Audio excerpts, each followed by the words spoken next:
We're shaking, folks. Back with another reaction, back with some more Strung Out, and we're back for the final tune on the proper version, or the, original release of Suburban Teenage Wasteland Blues, 1996, and the track is called Wrong Side of the Tracks. I do want to point out again, there's a bonus track included on this version, which is part of the Volume 1 compilation. Once again, major shout out to Paulie. And yeah, we'll go through Jacqueline once we get through this one, but yeah, Wrong Side of the Tracks. It speaks to social and obviously economic disparities and often, geographical boundaries for those social and economic disparities, or at least divergences.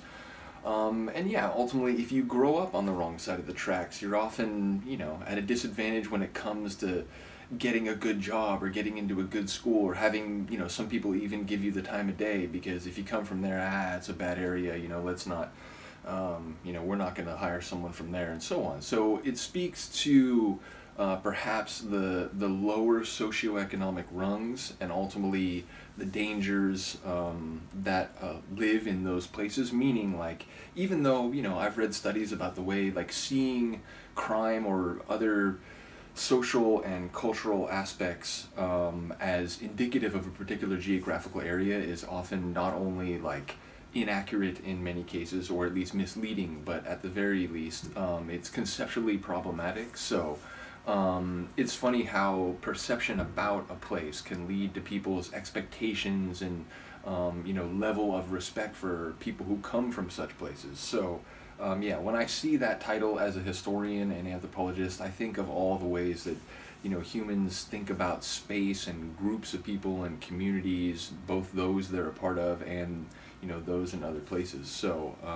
yeah, that's where my brain goes. I feel like it could be a very specific narrative. It could be about someone who is on the wrong side of the tracks, or who grew up on the wrong side of the tracks, and therefore, through their life they see certain experiences filtered in a particular way, because what they know is to be very to live on thin means and in tough times, whereas perhaps seeing extravagance or opulence or waste because of a lack of concern, perhaps that would look very differently from someone, or to someone from the wrong side of the tracks, than it would for someone who's known nothing but wealth and affluence and so on. I'll stop talking and we'll listen to it when we're done, as I said, for Strung Out from this point on, just because I don't always catch the lyrics on a first-time listen, and there are some interesting ideas at play. I will try to look it up real quick for anything I missed, but here we go. This is Strung Out, Wrong Side of the Tracks, the last tune on the original release of their 1996 album, Suburban Teenage Wasteland Blues.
the backing vocals on this one too.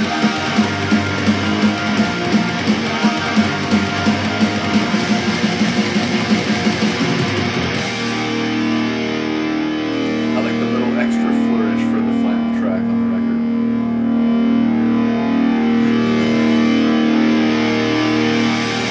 Indeed. Yeah, really cool track. Sonically, like I said, it had this like melodic, emotional, almost euphoric feel to it. I mean, it was, you know, it's fast, it's aggressive, but it had a definite like a positive feel to the aggressive sonics, if that makes any sense. And again, I enjoy the moments where they go into the, you know, stop start, or like, you know, they sort of strip it down and then they roll right back in with the full configuration. I do also like those backing vocals, you know, very melodic, and the way they were sort of overlapping with the lead vocal was cool. So I caught a couple lines at the beginning, but definitely as the song went on I was catching fewer and fewer, in part because again you're just, or at least my brain sort of focuses on the sonics often on a first listen. So let's try to catch up on what I heard and what I didn't hear. One moment, as my computer apparently is melting down.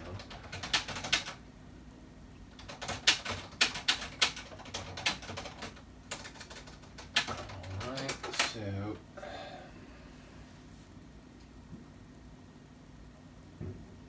let's see what we got here. Tell me what you want from me, because I don't know exactly what you want me to be. Yeah, I heard that, and there's no place left for me to go, so now why don't you come kick me around for a while? Don't down here. You won't see me crying, ain't got no time for that. I've planned a million ways to sacrifice myself now. Seems every time I try to gain a little ground, I wind up right back where I never thought I'd be. Down here it feels alright, plenty of time to find another way. Self-destruction's the only way.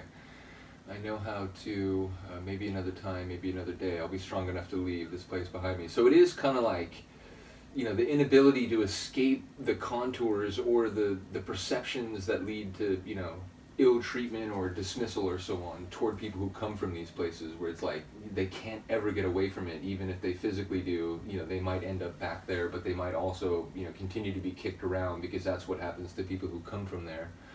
Like a clown, I'll raise my glass to the sky and toast another night, serenading my reflection.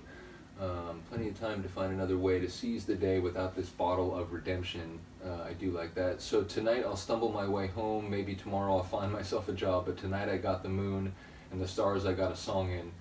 My head in a pocket full of nothing. Well, I got no plans, got no peace of mind. I gotta find a May out of here. I think that's supposed to be way. I think that's miswritten.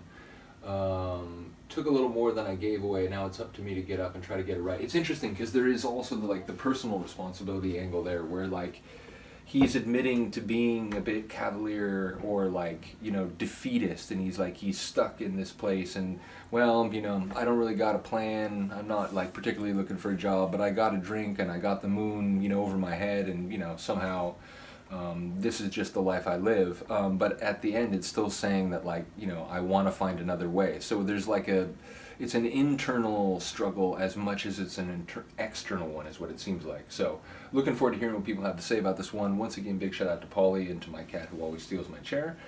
And I will see you next time. Peace.